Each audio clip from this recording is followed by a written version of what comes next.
السلام علیکم، آپ دیکھ رہے ہیں پروگرام دی ٹاک شو اور میں ہوں بطول راجپوت۔ آج ایک بہت اہم سیاسی فیصلہ آیا، قانونی بھی اس کی اہمیت بہت زیادہ ہے، لیکن بظاہر وہ سیاسی زیادہ لگتا ہے کیونکہ یہ وہی فیصلہ تھا جو ہم میں سے زیادہ تر لوگ ایکسپیکٹ کر رہے تھے، اور جسٹس بندیال کے ٹینور کا آخری دن، ان کا آخری فیصلہ جس کے بارے میں وہ پہلے ہی کہہ چکے تھے کہ شارٹ اینڈ سویٹ ہوگا۔ شارٹ تو ہے لیکن سویٹ کس کے لیے ہے، اس کی وضاحت ہم اپنے قانون کے ماہرین سے لیں گے۔ میرے ساتھ امان اللہ کنرانی صاحب موجود ہیں، سابق صدر سپریم کورٹ بار، جسٹس شائق عثمانی صاحب مجھے جوائن کریں گے، لا ایکسپرٹ ہیں ایڈوکیٹ عارف چودھری صاحب مجھے جوائن کریں گے، لا ایکسپرٹ ہیں، لیکن اس پورے فیصلے میں جس کو شارٹ اینڈ سویٹ سی جے صاحب نے کہا ہے، اس میں منصور علی خان صاحب جو جسٹس ہیں ان کے بینچ میں، ان کا ایک ڈسینٹنگ نوٹ بھی ہے، اس کے اوپر بھی ہم بات کریں گے۔ یہ ایک فیصلہ ایسے وقت میں آیا ہے جب پاکستان میں نیب ایک انتہائی برا امپریشن رکھنے والا ادارہ سمجھا جاتا رہا ہے، لیکن ریسنٹلی جو پارلیمنٹ نے ان ترامیم کو جب پاس کروایا جس کی توثیق اس وقت کے صدر بھی عارف علوی صاحب نے نہیں کی تھی، تو اس امپریشن نے بہت زور پکڑ لیا تھا کہ شاید یہ صرف موجودہ سیاسی جماعتوں کو ریلیف دینے کے لیے ہے، لیکن اس وقت انہوں نے کہا کہ نہیں، اس کا فائدہ سیاسی مخالفین بھی اٹھا سکیں گے، اور اس وقت کے سیاسی مخالف چیئرمین پی ٹی آئی بھی اٹھا سکیں گے۔ لیکن یہ فیصلہ جس وقت میں آیا ہے، جن لوگوں کے خلاف آیا ہے، جس طرح کے کیسز سننے میں آ رہا ہے کہ کھلیں گے، اس میں تو لگتا ہے کہ شاید آنے والے وقت میں کوئی بھی سیاسی جماعت الیکشنز میں کھل کے حصہ نہیں لے سکے۔ 450 سے زائد پارلیمنٹیرینز کے نام اس میں شامل ہیں، ممبر پروونشل اسمبلیز کے نام اس میں شامل ہیں، آصف علی زرداری سے لے کے علیم خان تک، اور پروبیبلی موجودہ نگراں وزیر اعظم کا نام بھی شامل ہے۔ یہ اگر سارے نیب کیسز کھلتے ہیں تو الیکشنز میں کون سی جماعت جائے گی؟ بڑی تفصیل سے اس کے اوپر بات کریں گے، بڑا پیچیدہ معاملہ ہے۔ امان اللہ صاحب، آپ سے گفتگو کا آغاز کروں گی۔ سر پہلے تو اپنا فیڈ بیک دیجیے گا، یہ کس طرح کا فیصلہ ہے؟ دیکھیں، بسم اللہ الرحمن الرحیم، یہ فیصلے کا میرٹ تو اپنی جگہ پر، میں اس پر یہ بھی تھوڑا سا عرض کروں گا بطور طالب علم کہ یہ جو فیصلہ ہے بیسیکلی آرٹیکل 184(3) کانسٹیٹیوشن کے تحت ہے، اور آرٹیکل 184(3) کا جو طریقہ کار ہے وہ اب نئے قانون کے مطابق پریکٹس اینڈ پروسیجر 2023 میں دیا گیا ہے۔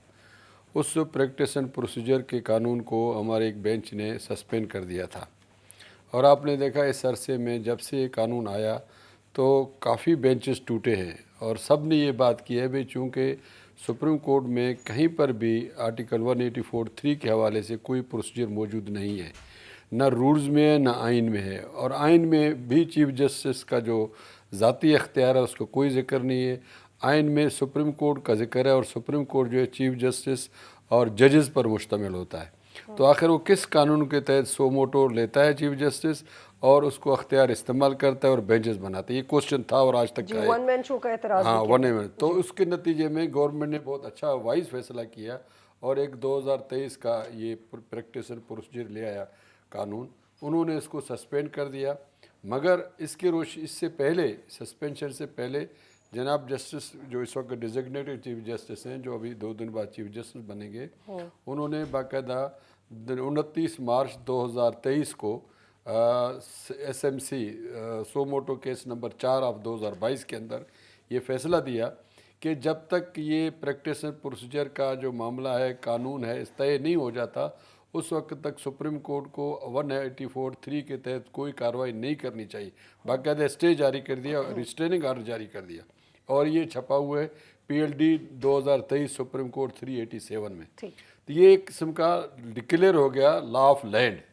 جب لا آف لینڈ ڈکلیئر ہو گیا کہ جب تک پریکٹس پروسیجر کے بارے میں کوئی فیصلہ نہیں ہو جاتا اس وقت کوئی کارروائی نہ ہو، تو میں سمجھتا ہوں 29 مارچ 2023 کے بعد جتنے بھی 184(3) کے تحت کارروائیاں ہوئی ہیں وہ اس کی روشنی میں غیر آئینی، غیر قانونی ہیں، اور میں نے سنا ہے کہ شاید پریکٹس پروسیجر کا جو کیس پینڈنگ تھا وہ بھی شاید اگلے ہفتے لگنے والا ہے۔ جی بالکل۔ جب اگر لگنے والا ہے تو اس کے اندر یہ فیصلہ ہوگا ان ججمنٹس کی کیا حیثیت ہوگی، کیونکہ یہ سپریم کورٹ کے آرڈر کے برعکس پاس ہوئے، تو لہٰذا اس کا فیٹ جو ہے اور طے ہوگا۔ میرے نزدیک یہ اب انیشو وائڈ ہے، ان ججمنٹس کی، چاہے یہ نہیں، اس کے علاوہ بھی کوئی ججمنٹس ہے، وہ فیلڈ میں نہیں رہ سکتے، کیونکہ country to honourable supreme court کی ججمنٹ ہے، اور وہ وائڈ ڈکلیئر ہو جائیں گے۔ ٹھیک ہے، شائق عثمانی صاحب، سر آپ بتائیے گا کہ یہ اس فیصلے کی ٹائمنگ اور یہ کس کے لیے شارٹ ہے اور کس کے لیے سویٹ ہے؟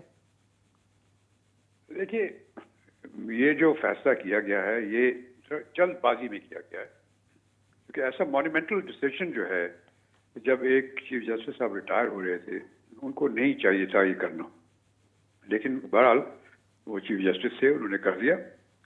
اب وہ فیصلہ آپ تو آ گیا اپنی جگہ پر، لیکن ایک چیز میرے خیال میں جو شاید اس کو اگنور کر دیا گیا وہ یہ کہ پارلیمنٹ کے پاس پاورز ہوتی ہیں کہ وہ کوئی بھی قانون بنا سکے.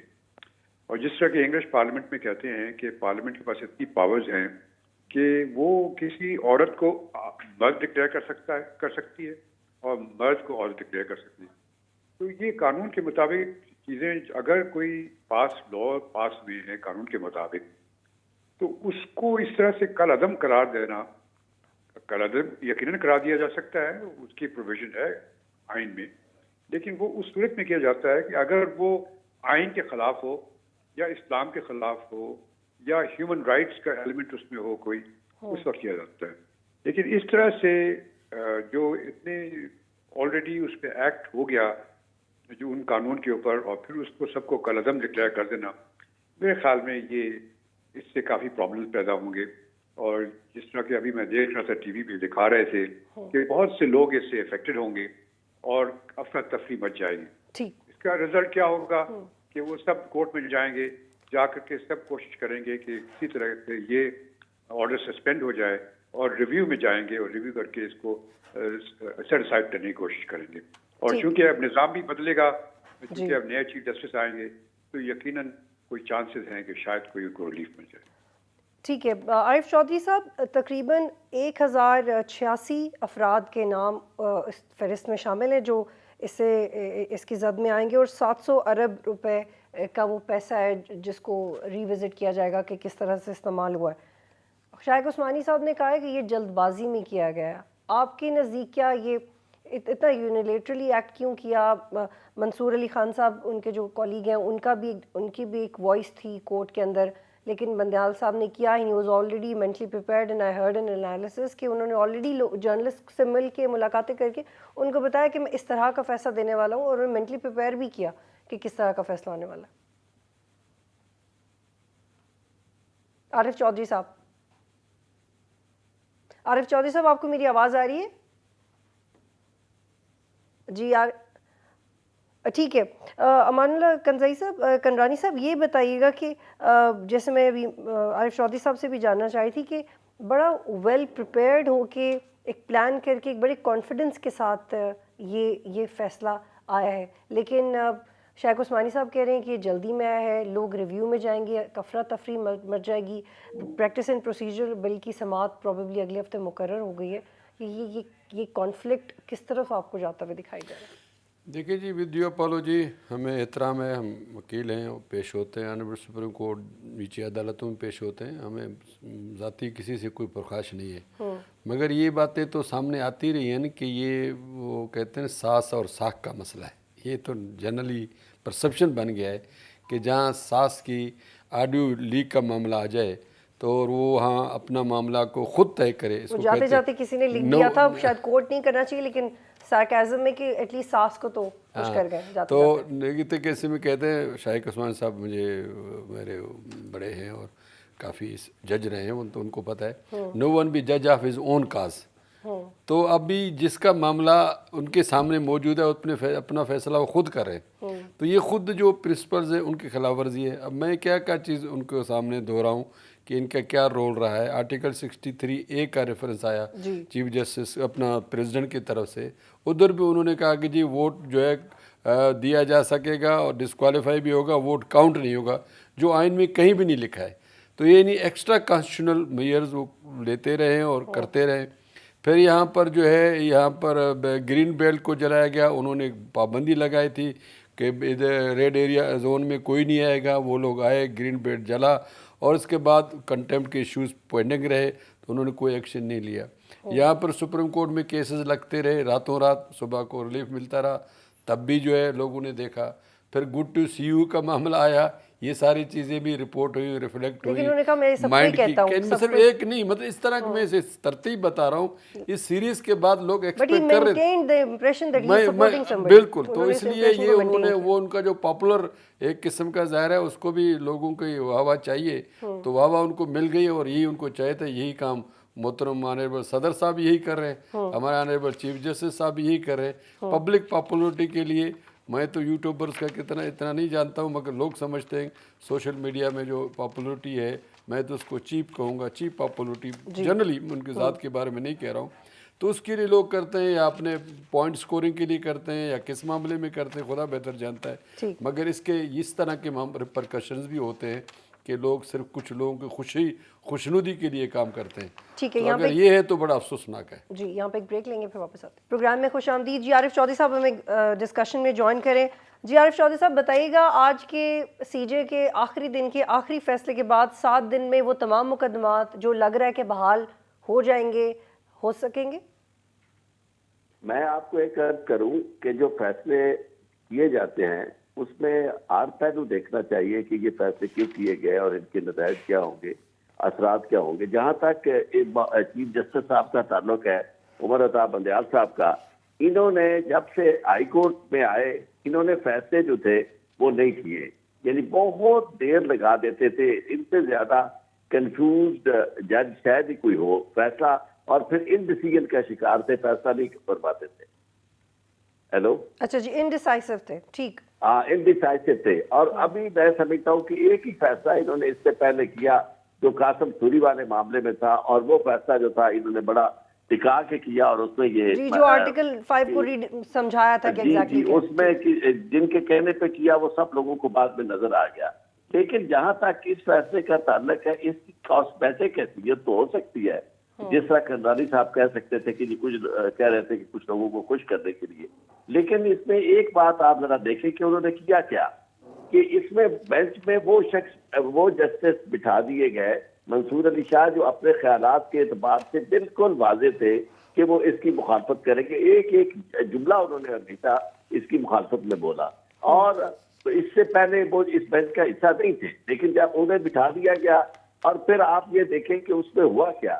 اب فیصلہ ہونے کے باوجود اس کے اثرات مجھے اس لیے نظر نہیں آ رہا ہے کہ جب یہ supreme court procedure and practice bill آئے گا تو قاضی فائز عیسیٰ صاحب ہوں گے جو اس کے بارے میں پہلے اپنے ویوز دے چکے ہیں. اگر وہ اس کو کہتے ہیں کہ یہ تو قانون بن چکا ہے, اس کے حق میں فیصلہ دے دیتے ہیں, تو اس کے بعد پھر اس کو اگر ریویو میں جاتے ہیں تو ریویو میں یہ منصور علی شاہ صاحب ہوں گے جج, اور ان کے ساتھ یعنی فائز عیسیٰ صاحب ہوں گے. تو وہی 2 کی جو میجورٹی تھی, اب وہ 2 کی میجورٹی دوسری طرف ہو جائے گی. تو اس سے یہ ہے کہ جو کچھ حاصل ہونا تھا وہ ہو گیا. لیکن یہ میں آپ کو عرض کر دوں کہ جہاں تک میں نے اب تک بشمول موجود ہے چیف جسٹس صاحب کے, میں نے انہیں کسی معاملے میں ججز کو, ہمارے عدلیہ کو, عام آدمی کے لیے ذرا برابر بھی ان میں نرمی میں نے نہیں دیکھی. یعنی ارلی ہیئرنگ کی اپلیکیشن جو اس جج صاحب چیف جسٹس صاحب کے پاس لگتی تھی, میرے سارے دوست گواہ ہوں گے اس بات کے کہ انہوں نے کبھی یعنی یہ نہیں دیکھا اپلیکیشن میں کہ کبھی وہ باہر آئی ہو اور اس میں کوئی فیصلہ ہو گیا ہو. ساری کی ساری وہ اپلیکیشن چیف جسٹس صاحب کے پاس جا کر وہیں کی وہیں دم توڑ دیتی تھی, چاہے اس میں لوگوں کے کتنے اہم معاملات ہوتے تھے. جی بلکہ وہ اس بات کا خود اعتراف کر چکے ہیں کہ ہماری بڑی کوشش تھی کہ جو بیک لاگ ہے وہ نیچے جائے, لیکن نہیں گیا. لیکن کوشش تھی نہیں ایگزیکٹلی. انہوں نے کبھی توجہ ہی نہیں دی اس معاملے میں. ان کے چیمبر میں جاتے تھے سارے معاملات, کبھی فیصلہ کوئی ایک فیصلہ نہیں کیا. تو اس لیے میں یہ سمجھتا ہوں کہ یہ صرف جاتے جاتے خوش کرنے کی کوشش کی, اور خوش دونوں پارٹیوں کو کرنے کی کوشش کی ہے. یعنی جو اپنے ان کے بینیفیکٹرز ہیں انہیں بھی خوش کرنے کی کوشش کی ہے, اور اس میں عوام کو بھی بتانے کی کوشش کی ہے کہ ظاہر ہے کہ لوگوں میں جانا ہے تو لوگ پوچھیں گے جی کہ آپ نے کیا کیا. سب سے بڑی ہزیمت تو وہ ہوئی کہ جب سپریم کورٹ کا چیف جسٹس جو ہے وہ اتنی تذلیل برداشت کر رہا ہے اور اپنا فیصلہ جو ہے اس میں امپلیمنٹ نہیں کروا سکتا. تو میں یہ سمجھتا ہوں کہ سپریم کورٹ کی جتنی بے توقیری چیف جسٹس صاحب نے کروائی. ٹھیک ہے امان اللہ صاحب, میں آپ کی طرف آتی ہوں. یہ منصور علی شاہ صاحب نے جو کہا ہے, یہ پہلے بھی ہم نے دیکھا کہ جو بھی سی جے صاحب فیصلے دیتے رہے, انہوں نے جو ان کے اوپوننٹس کی اوپینینس تھیں یا جو ان کے کالیگس کی اوپینینس تھیں ان کو کبھی امپورٹنس نہیں دی, چاہے وہ یا افریدی صاحب کی ہوں, چاہے اطہر امان اللہ صاحب کی ہوں یا ان کی ہو. تو یہ کتنی امپورٹنٹ اوپینین ہے جو انہوں نے سامنے دی؟ دیکھیں جی, جسٹس منصور علی شاہ صاحب کا جو ویو ہے وہ بہت کلیئر ہے. انہوں نے اوپنلی کورٹ میں وہ کہتے رہے, پہلی بات وہ یہ کرتے رہے کہ اس کے لیے فل بینچ بنائیں 184(3) پر, جو سارے ججوں کا تقاضا تھا. تقریباً سمجھو اگر 15 جج تھے تو 7 یہ کہتے رہے, بعد میں ایک اور آ گئی, تو ظاہر بات ہے آدھے سے زیادہ ججز کی خواہش تھی کہ وہ جو امپارٹنٹ ایشوز ہیں یا تو ان کا ٹیک اپ نہ کیا جائے, اس کے لیے کوئی میکنزم بنایا جائے. جو آلریڈی پریکٹس اینڈ پروسیجر میں دیا گیا اس کو تو اسٹے کر دیا. انہوں نے کہا یا تو اس کا فیصلہ ہو جائے یا پھر آپ سب بیٹھ کر اس کا فیصلہ کریں. وہ انہوں نے نہیں سنا کسی کی بات بھی. اور دوسری بات جو میں آبزرویشن دیکھتا رہا ہوں, اور ابھی جو آپ نے کوٹیشن پڑھی ہے اس کے اندر بھی یہی ہے, انہوں نے کہا کہ کون سا, انہوں نے وکیل سے سوال کیا تھا خواجہ حارث صاحب سے, کون سا بنیادی حق ہے کسی عام آدمی کا جو انفرنج ہوا ہے اور جس کے نتیجے میں ہم اس کا جو ہے نوٹس لیں. یہ بیسیکلی آرٹیکل 8 ہے کانسٹیٹیوشن کا, جس کے اندر اگر کوئی ایسا ایشو ہو جو آئین سے متصادم ہو, جیسے شائق صاحب نے گنوائے ہیں, ان میں سے ایک فنڈامنٹل رائٹ بھی ہے. تو جسٹس منصور علی شاہ صاحب بار بار پوچھتے رہے عام آدمی کو اس سے کیا تکلیف ہے, اس کو کیا پرابلم ہے, اس کو کیا, اس کو پانی نہیں مل رہا ہے, اس کی زندگی موت کو خطرہ ہے. یہ قانون 99 سے پہلے نہیں تھا تو ملک چل رہا تھا. تو اگر یہ قانون اگر 99 سے پہلے نہیں تھا اور ملک چل رہا تھا, آج اگر اس کے اندر ترمیم ہو گیا اور اضافہ ہو گیا یا کمی ہو گیا, جیسے جسٹس منصور علی شاہ صاحب کا ابھی آپ نے کوٹیشن پڑھا, اس کے اندر بھی انہوں نے یہ کہا کہ پارلیمنٹ کو یہ بھی اختیار ہے اس کو ریپیل کر دیتے. آپ اس کو زبردستی نہیں کر سکتے اصلاح کو رکھے. کتنے لا ہیں جو پارلیمنٹ نے ریپیل کیے ہیں اور کرتے رہے, آئندہ بھی کریں گے. اور پھر انہوں نے یہ بھی سوال اٹھایا تھا کہ پارلیمنٹ موجود نہیں ہے, ہم ان کی غیر موجودگی میں ایسا فیصلہ کر رہے ہیں جس کو ان کو بغیر نوٹس کے مناسب اور یہ ایک بڑا اہم نقطہ ہے اس پہ. ایگزیکٹلی یہ عارف چودھری صاحب, یہ ساری باتیں ایک طرف کہ وہ باعث رہے, ان کی ایک واضح پولیٹیکل انکلینیشن تھی, چاہے وہ گڈ ٹو سی ہو یا 9 مئی کو 72 گھنٹوں کے اندر ان کو ایک اچھے طریقے سے باہر نکال دینا ہو اور ان کو باہر سے ہی حاضری لگوا دینا ہو, جیسے ایک پوری ٹائم لائن بتائی تھی امان اللہ صاحب نے.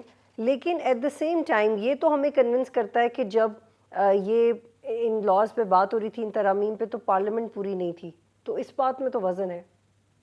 میں آپ کو ایک عرض کروں کہ اس بات میں بالکل کوئی وزن نہیں ہے. 2 باتیں جو ہے وہ ہمیں سوچنی پڑے گی, دوبارہ غور کرنا پڑے گا. ایک تو جو میرے دوستوں نے کہا کہ جی اس میں فنڈامنٹل رائٹس کا کون سا ایشو تھا.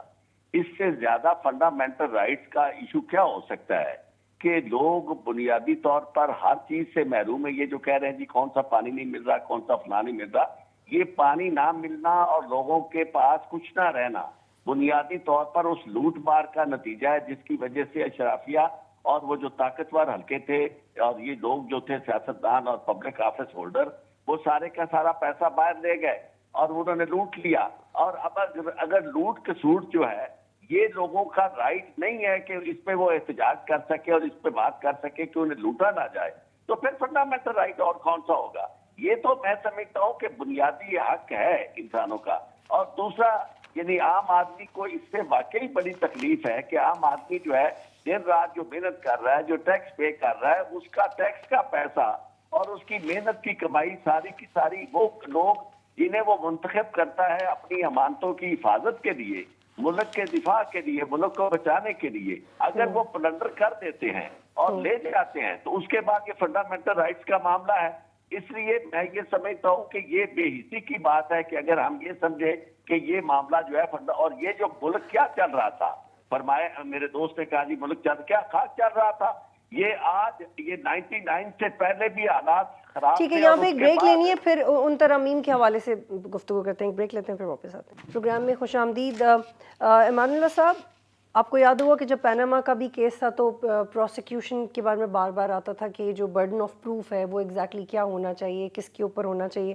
اب یہ کہا جا رہا ہے کہ جو پہلے ترامیم تھیں ان میں یہ برڈن آف پروف پروسیکیوشن پہ ڈالا گیا تھا جو پروپوز کی گئی تھیں, اور یوزلی دوسرے ملکوں میں وائٹ کالر کرائمز میں پروسیکیوشن پہ ہی آتا ہے اور ملزم مشترک طور پہ اس کو شیئر کرتا ہے, لیکن اس کے بعد پروسیکیوشن سے ہٹ کے ملزم کی طرف ہی. تو یہ ایک بڑا اہم نقطہ ہے, اس پہ آپ بات کریں. دیکھیں یہ تو اس کو کہتے ہیں گولڈن پرنسپل آف لا. یہ گولڈن پرنسپل آف لا یہ ہے, کہتے ہیں کہ جی اگر 99% لوگ مجرم چھوٹ جائیں اس سے کوئی فرق نہیں پڑتا, اس سے زیادہ فرق پڑتا ہے کہ کوئی ایک بے گناہ جو ہے وہ سزا ہو. تو پرسپشن یہی ہے کہ آپ لوگوں کی طرف اس طرح انصاف کا جو پلڑا ہے اس طرح بھاری ہو کہ جو بے گناہ ہے وہ نہ پھنس سکے اور جو گناہ گار ہے بے شک چھوٹتا رہے جب تک ایک ایک چین جو ہے اس کا برابر نہ ہو. یہاں تو نیب کے بارے میں مجھے اعتراض نہیں کرنا چاہیے، مگر عدالتوں کے اپنے فیصلے ہیں. جسٹس مقبول باقر صاحب نے کہا کہ ان کے اپنے ججمنٹ کو میں کوٹ کر رہا ہوں، انہوں نے کہا کہ نیب تو ایک ڈریکولی لا بن چکا ہے اور وہ جو ہے لوگوں کو صرف پھنسانے کے لیے رہ گیا ہے. یہ جسٹس مقبول باقر صاحب کا سعد رفیق صاحب کے بیل میٹر میں یہ انہوں نے آبزرویشنز دی. اس طرح کورٹس کے کئی جسٹس امور عطا بندیال صاحب کے اپنے کئی ہیں آبزرویشنز جو انہوں نے اس کو ڈسپلیئر شو کی ہے نیب کی کارکردگی اوپر، اور کئی جگہوں پر اس کو پولیٹیکل انجینئرنگ کے نام لیکن امال صاحب یہ تھوڑا سمجھائیے گا. تو یہ جو آپ نے کہا نا جو ڈیفینس کا، یہ تو اب سپریم کورٹ نے ATA میں بھی یہ ہوتا تھا، اینٹی ٹیررزم ایکٹ کے اندر بھی یہ تھا کہ ڈیفینس کا جو ہے وہ رائٹ ختم کر دیا گیا تھا اور کہا جی جو پراسیکیوشن کہتا ہے بس وہی صحیح ہے اور ڈیفینس کے لیے آپ کو اپنا انوسینٹ ثابت کرنا ہوگا. اس طرح کئی لاز انہوں نے کیے تھے مگر سپریم کورٹ نے اس پرنسپل کو نہیں مانا اور اس کو جو ہے 1992 سے لے کر 1997 تک مختلف فیصلوں میں اس کو ختم کر دیا اس پرنسپل کو کہ یہ جو بار ثبوت ہے یہ ملزم کے اوپر ہے. نہیں، ان کا بار ثبوت جو ہے پراسیکیوشن کے اوپر ہے، وہ ثابت کرے گا. اگر ثابت نہیں ہوتا ہے کوئی فرق نہیں پڑتا. اچھا ایک اور وضاحت کر دیں، یہ صبح سے ہم یہ سوال سن رہے ہیں کیونکہ آپ لوگ قانون کو زیادہ بہتر سمجھتے ہیں. اب یہ ایک اوپینین آ رہی ہے، یہ صحیح ہے یا غلط ہے کہ یہ جو بھی فیصلہ ہے یہ ایونچولی چیئرمین PTI کو کسی طرح فائدہ پہنچا سکتا ہے، کہ یہ کیسے صحیح ہے یہ بات یہ جو ہو رہی ہے بار؟ دیکھیں میرے نزدیک تو میرا اپنی پرسپشن ہے، ہو سکتا ہے غلط ہو، فائدہ کے بجائے نقصان بھی پہنچا سکتا ہے. جو قانون ہے ان کے اوپر تو ابھی کیس بننے ہیں اور بن رہے ہیں اور بن چکے ہیں، تو لامالا اس کے اندر اس کی گرفت میں وہ بھی آئیں گے. فائدے کے بجائے نقصان ہوا، بلکہ یہی بات جسٹس منصور علی شاہ صاحب نے پوچھی تھی. جیسے میرے دوست عارف چودھری صاحب کہہ رہے ہیں کہ عوام کو بڑا تکلیف تھا، تو مجھے بتائیں 24-25 کروڑ میں سے کوئی ایک آدمی سامنے کیوں نہیں آیا؟ یہ وہی عمران خان صاحب تھے. میں اکیڈمیکلی کہہ رہا ہوں، پرسنلی نہیں کہہ رہا ہوں. اس لیے کہ پاناما کیس کو بھی ہمارے محترم عمران خان صاحب لے گئے تھے اور PLD 2017 کے سپریم کورٹ کے اندر عمران خان نیازی کے نام سے کیس ہے جس کے تحت میاں نواز شریف ڈسکوالیفائی ہوئے، جو آصف سعید صاحب نے فیصلہ کیا اور اس بنیاد پر فیصلہ کیا کہ جو JIT کی ایویڈنس ہے اس کو انہوں نے بلیو کیا. جو دنیا میں کسی CRPC میں قانون شہادت میں ایویڈنس ایکٹ میں پریلیمنری ایویڈنس کو ثبوت نہیں سمجھا جاتا جب تک ٹرائل نہ ہو. خیر میں اس میں نہیں جاتا ہوں. کہنے کا مقصد ہے پاناما کیس بھی ان کی وجہ سے ہوا جس کے نتیجے اس کا مخالف ڈسکوالیفائی ہوا. اس کی بدنیتی بھی ادھر سے نظر آتی ہے. میں پرسنلی نہیں کہہ رہا ہوں، اکیڈمیکلی کہہ رہا ہوں. اب بھی بدنیتی یہ ہے کہ ان کے خیال میں اس وقت یہ تھا کہ میرے جو ہے یہ جو مخالفین ہیں وہ اس میں پھنسیں گے. مگر میں سمجھتا ہوں دونوں چیزوں کو ملا کر دیکھا جائے، 2017 میں بھی بینیفیشری عمران خان تھا، سارے لوگ ڈسکوالیفائی ہو گئے، وہ اقتدار میں آ گیا. اب بھی ان کا یہی نیت تھا کہ سارے لوگ جو ہے کیسوں میں پھنسے رہے، میں آزاد ہو جاؤں. مگر میرے نزدیک اس کا جو بھی ہوا فیٹ ہو، ابھی پتہ نہیں قانون بچتا ہے نہیں بچتا ہے، فیصلہ عمل درآمد ہوتا ہے نہیں ہوتا، مگر عمران خان صاحب بھی ایکولی اس کے اندر وہ کہتے ہیں نا پنجابی میں جو بھی یہ کہتے ہیں تو نہیں جائیں گے، کیونکہ قانون سب کے لیے اور اس قانون میں اب جب کیسز بنے گے تو عمران خان صاحب کو ساری چیزیں فیس کرنی پڑیں گی. ٹھیک ہے. عارف چودھری صاحب، کیا نظر ثانی کی اپیل کے بعد یہ فیصلہ معطل ہو سکتا ہے؟ پھر پریکٹس اینڈ پروسیجر بل والا چیز بھی ہے، تو یہ بتائیے گا کہ یہ ہم دیکھیں گے کہ آنے والے کچھ دنوں میں ہی کنکلوڈ ہو جائے گا، یہ تھوڑا پرولونگ ہو جائے گا معاملہ؟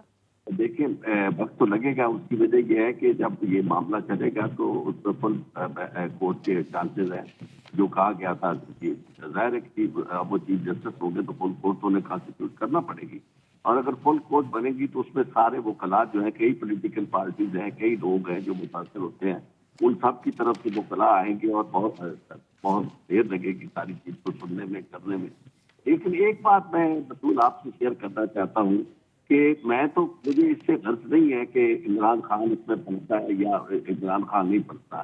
یہ جو میرے بھائی نے کہا، میرا بہت ہی پیارا دوست امان اللہ قمرانی ہے، یہ جو کہہ رہے ہیں کہ جناب دیکھیے تو صرف عمران خان ہی آیا. آپ مجھے یہ بتائیں کہ اشرافیہ کے خلاف اس کی ضرورت ہے کہ جو اتنا اس میں دم کم ہے کہ عام آدمی جو ہے وہ آ کے کھڑا ہو جائے اور آ کے کہے کہ جناب، یہ تو کسی کو بہت زیادہ ہمت کرنی پڑتی ہے ہے اس کے موٹیو جو ہے وہ یقیناً پولیٹیکلی ہوں گے.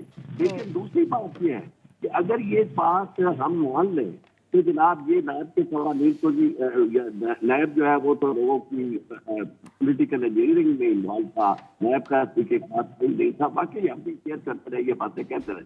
لیکن سب اس کے باوجود یہ جو سرمایہ جو پاکستان کا لوٹا گیا ہے اسے آپ کدھر لے جائیں گے؟ یعنی اس کا مطلب یہ کہ سب فضول بات ہے.